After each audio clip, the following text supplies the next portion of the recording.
ఇది ఇక్కడ పరిస్థితి ఓటర్ స్టూడియో. వైఎస్ జగన్ సభలకు జనం రాకుండా చేయాలనేది ప్రభుత్వ కుట్ర అన్నారు మాజీ మంత్రి అమర్నాథ్. అధికారం శాశ్వతం కాదని గుర్తుపెట్టుకోవాలన్నారు.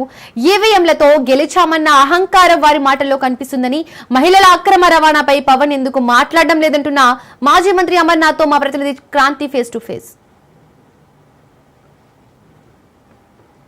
సార్ చెప్పండి, ఏంటి ఈరోజు అంటే ముఖ్యంగా ఈరోజు జరిగిన చర్చకి సంబంధించి సారాంశం ఏంటి? ఈ సారాంశంలో ఏ రకమైన నిర్ణయాలు గత సంవత్సర కాలంగా కూటమి ప్రభుత్వం తాలూకు వైఫల్యాల మీద అన్నిటి మీద ప్రజల్లోకి గట్టిగా వెళ్లాలన్నటువంటిది పార్టీ అధ్యక్షులు వారు దిశానిర్దేశం చేశారు. బాబు ష్యూరిటీ మోసం గ్యారెంటీ అనేటువంటి ఈ స్లోగన్తో ప్రజల్లోకి వెళ్ళబోతున్నాం. రాష్ట్ర స్థాయి నుంచి గ్రామ స్థాయి వరకు ప్రతి ఇంటికి ఆయన చేసినటువంటి మోసాలన్నింటినీ కూడా ప్రజలకి వివరించేటువంటి కార్యక్రమం చేయాలి. అక్రమ కేసులకు సంబంధించి ఏమైనా చర్చ జరిగిందా? ఎందుకంటే 1 year నుంచి రొటీన్ అయిపోయింది కదండి, వాళ్ళకి అదేదో స్కీమ్ లాగా అయిపోయింది.